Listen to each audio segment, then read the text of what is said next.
গণতান্ত্রিক ছাত্র সংসদ নামে আত্মপ্রকাশ করল বৈষম্য বিরোধী ছাত্র আন্দোলনের সমন্বয়কদের নতুন ছাত্র সংগঠন।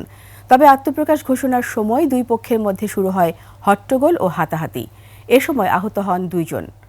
অভিযোগ উঠেছে বেসরকারি বিশ্ববিদ্যালয়ের ছাত্রছাত্রীদের বাদ দিয়ে গঠন করা হয়েছে কমিটি। আরও জানাচ্ছেন তানজিলা তাসনিম।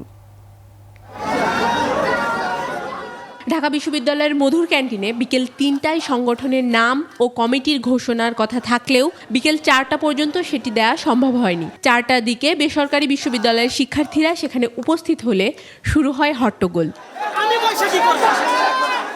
তাদের দাবি, ঢাকা বিশ্ববিদ্যালয় কেন্দ্রীয় কমিটি তারা মেনে নেবে না। সারা দেশের শিক্ষার্থীদের কমিটিতে না রাখলে নতুন সংগঠনের কমিটি মানবে না তারা।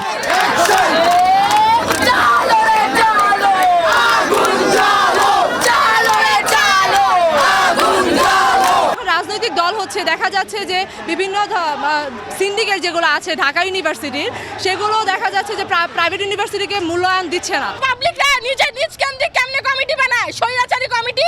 আমরা জানতাম না, আমাদেরকে ডাকাও হয় নাই, প্রাইভেট ছাড়াই তারা কমিটি দিচ্ছে, যার জন্য আমরা নিজেরা প্রতিবাদের জন্য আসছি। এর মধ্যেই বৈষম্য বিরোধী ছাত্র আন্দোলনের সাবেক সমন্বয়কদের উদ্যোগে গঠিত নতুন ছাত্র সংগঠনের নাম দেওয়া হয়েছে গণতান্ত্রিক ছাত্র সংসদ।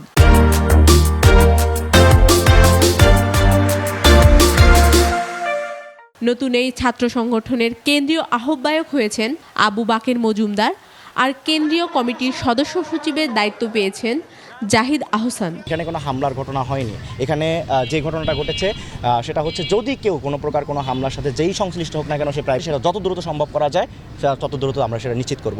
এরপর বেসরকারি বিশ্ববিদ্যালয়ের ছাত্রছাত্রীরা মিছিল নিয়ে মল চত্বরের দিকে এগিয়ে যান। সেখানে পদবঞ্চিত দাবি করে বিক্ষোভরত শিক্ষার্থীদের সঙ্গে তাদের দ্বিতীয় দফায় হাতাহাতি হয়। সে সময় কয়েকজন আহত হন। পরিস্থিতি দ্রুত শান্ত হবে বলে আশা করছেন শিক্ষার্থী সমন্বয়করা। তানজিলা তাসনিম, 21 টেলিভিশন, ঢাকা।